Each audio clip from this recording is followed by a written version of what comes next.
One question is bugging me. Why did Roger fail to become Joy Boy, yet Luffy did it easily? Roger also wore the same straw hat that Luffy does. But did Imu-sama ever want to verify if Roger was donning the same hat as Joy Boy? Where did Roger get his hat?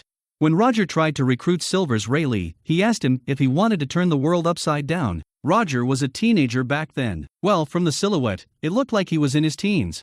After learning amazing stories of the pirates from Shanks and his crewmates, Luffy wanted to become a pirate too. Before Shanks saved Luffy, he wanted to be just a pirate, any random pirate. But after Shanks sacrificed his hand for him, Luffy changed his goal and determination. He wants to become the king of the pirates. It's understandable. I mean, Shanks sacrificed his dominant hand in order to protect Luffy. If Luffy doesn't become the strongest pirate, Shanks' sacrifice would be shortchanged. It means, if Luffy can become the king of the pirates, only then Shanks' sacrifice would truly be meaningful. He sacrificed his hand for the best pirate. Luffy knows it very well. That's why he must become the king of the pirates. Otherwise, he would feel he failed to honor Shanks' sacrifice. So, when Roger said that he wanted to turn the world upside down, does it mean he was inspired by someone as well? Was that person as incredible as Shanks? Was he a member of D-Clan? Did he give the straw hat to Roger? And why did Roger abandon his straw hat? If Roger's still alive, he would have been 77 now. He was wearing a straw hat when he was in his teens, so that hat is at least 58 years old. Roger, Shanks, and Luffy went through countless battles while wearing that hat. Not to mention, Shanks fought legendary duels with Dracula Mihawk on numerous occasions. Yet nothing happened to it. Why? What kind of straw makes such durable hat? Undoubtedly, these are Pirate King level straws, or Poneglyph level material.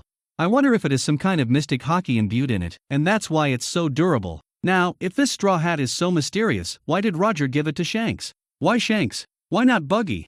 Why people call Joy Boy as Joy Boy? Why didn't they call him Joy Guy or something else?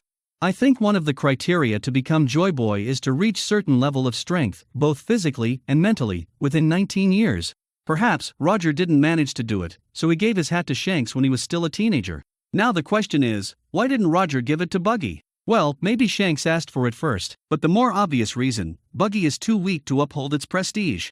Now Luffy is 19. Age-wise, he hasn't become a man or an adult yet, and we often see him doing childish stuff. So along with Gum Gum Fruit, Luffy's biological age and puerile mentality make him the prime candidate to be Joy Boy. It's possible that someone named him Joy Boy, and it has nothing to do with age. So these are just speculation, nothing concrete. I don't have anything to substantiate my claim because we have too little information. Now, let's take a look at who was the previous Joy Boy and how powerful his companions were. Joy Boy was a man who used to dwell on the surface more than 800 years ago. During the Reverie arc, Imu opened a secret chamber which has several altars, and one of them houses a large straw hat. Most likely, this straw hat belonged to Joy Boy. If that's the case, then Joy Boy was either a giant, or a giant-like human. In chapter 1040, we learned that 800 years ago, Zanesha was Joy Boy's companion. Zanesha is over 1,000 years old. The Minks have been residing on Zanesha for over a millennium. The Void Century started 900 years ago and it spanned for a century. Except for few people in the government and the living members of Roger Pirates, nobody knows what transpired during this blank century. However, we do know that Zanesha committed a crime and she was sentenced to wander around the world for eternity. When Zanesha was talking to Momonosuke and talking about her crime, she kind of regretted her actions centuries ago. I mean, you wouldn't obey someone's order for 800 years unless you feel guilty, right? But the person who sentenced Zanesha was very kind. The reason why I think so because, even though we don't know what kind of crime she committed, but the sentence itself speaks a hidden story.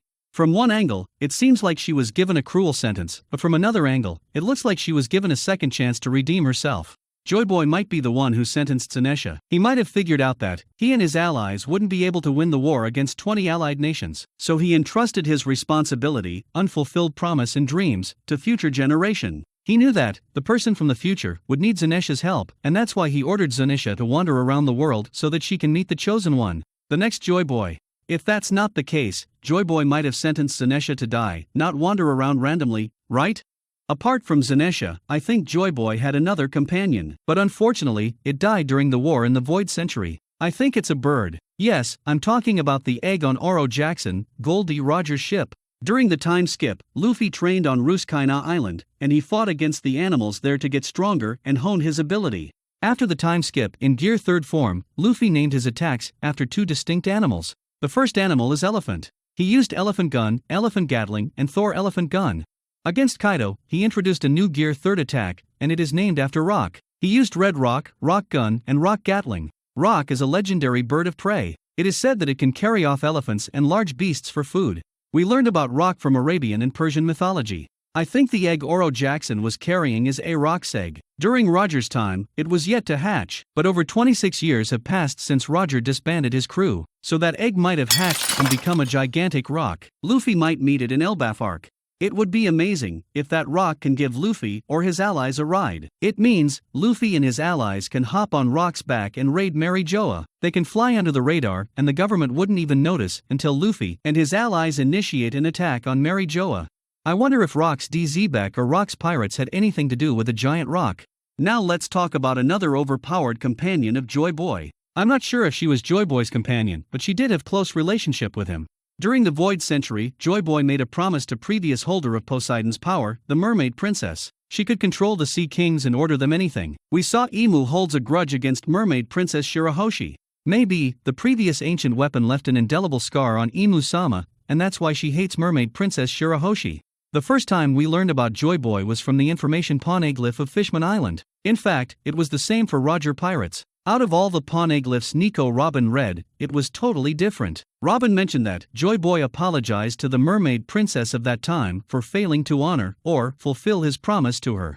If we take a close look at Fishman Island from a distance, the habitat looks more like an aquarium than a proper habitable island. Kaido's subordinate, who is who, said to Jinbei that the history of Fishman is the history of slavery. We saw the naked discrimination human has for the fishmen. It's not only discrimination that exists, there is also superstition. They are treated like pariahs, a pest or locust. I will not talk about mermaid auctioning since they also treat other species the same way, including fellow humans. Every fishman dreams to live on the surface and bathe on the sunlight. When Princess Shirahoshi saw sun and vast and boundless sky for the first time, she became emotional. She wants to live on the surface, and she is very kind. She doesn't want to live on the surface like a selfish person. Rather, she wants her kind to enjoy the same privilege as well. Luffy promised her that he will take her to the surface and show her the forest. During her trip to Mary Joa, Shirahoshi did see the sun and vast sky, but she couldn't see the real forest. I think it will be Luffy who will take her to a boundless forest. Perhaps, the previous holder of Poseidon's power also had the same dream. Maybe, Joy Boy promised her that he would take her and her kind to live on the surface and see the forest. Unfortunately, Joy Boy failed to keep his promise. He regretted it very much. He regretted for not having enough strength to protect his friends and dream. Maybe, he was backstabbed by one of his close companions, and that's why he couldn't win the war and execute his plan. He couldn't eradicate the discriminations and existing prejudices. Anyways, when Zanesha, Giant Rock, and Sea Kings wage war against the government on land, sea, and sky, I can't even imagine the scenario. It's too much for me. It would be a battle of epic proportion. What do you think of the egg on Oro Jackson? And what about Joy Boy's name? Comment down below. Like the video if you did and subscribe to the channel to watch daily One Piece contents. Hit the bell icon for daily updates. Thanks for watching. See you in the next video.